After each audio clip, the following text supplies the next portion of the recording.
هثبت لك بالدليل القاطع ان الانجيل ده الكتاب الاصلي وكل كتاب اخر غيره هو كتاب مزيف. ده اول كتاب ذكر قصة ابينا ابراهيم انه خد ابنه اسحاق على جبل المرايا عشان يذبحه ذبيحة لله عشان يفدي كل نسله اللي جاي. لكن الله قال له وقف السكينة، وقف السكينة، انا الله هرسل ابني يسوع المسيح عشان يفدي كل نسلك.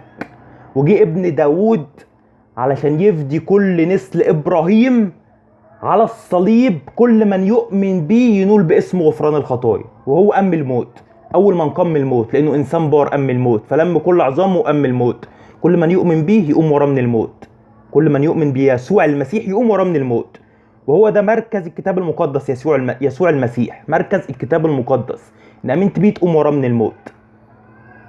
في خطايا ماسكة عليك بالجنس وبالنجاسة أو بالمواقع الإباحية أو بالدخان أو بالحشيش. هذه الخطايا اللي ماسكه عليك هي اسمها خطايا ماسكه. الخطايا دي ما بتتحلش غير لما تؤمن بصليب يسوع المسيح.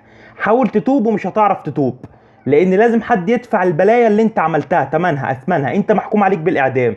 محكوم عليك بايه؟ بالاعدام. وانا محكوم عليا بالاعدام، وهي محكوم عليا بالاعدام. فالمسيح مات من اجلنا. المسيح مات من اجلنا. مغفوره ليك كل خطاياك، مغفوره ليك كل خطاياك. افرح فرح لا ينطق به. احلى خبر تسمعه في الدنيا، مغفوره لك كل خطاياك اللي انت عملتها من يوم بدايه حياتك حتى يوم الرحيل. قدم التوبه على دم يسوع المسيح اليوم، واخرج من طريق الظلمات لطريق النور. ده عرض مقدم ليك، عرض اخير مقدم ليك.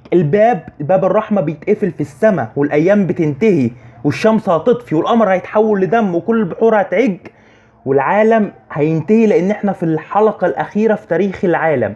وده العرض المقدم ليك اللي هيشهد عليك في يوم القيامة. ان قبلت هذا العرض، ان قبلت يسوع المسيح، تنول السلام الداخلي، الراحة الداخلية، الروح الداخلي.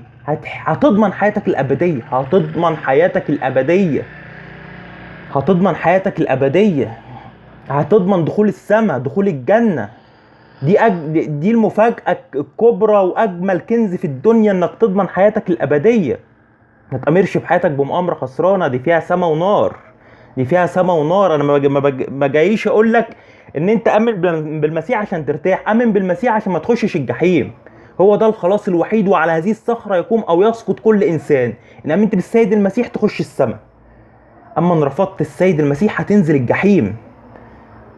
مكان اسمه مكان العدم، الظلمات، سجن للشياطين والبني ادمين اللي تبعت الشياطين. فانت انا ببكي عليك وانا بكلمك، وعارف ان الرسالة دي هتوصل لقلبك، لان كلمة الله مش هتعود فارغة. الرسالة دي هتحرك قلبك وهتعطيك الايمان بالسيد المسيح. انت عايز اثبات؟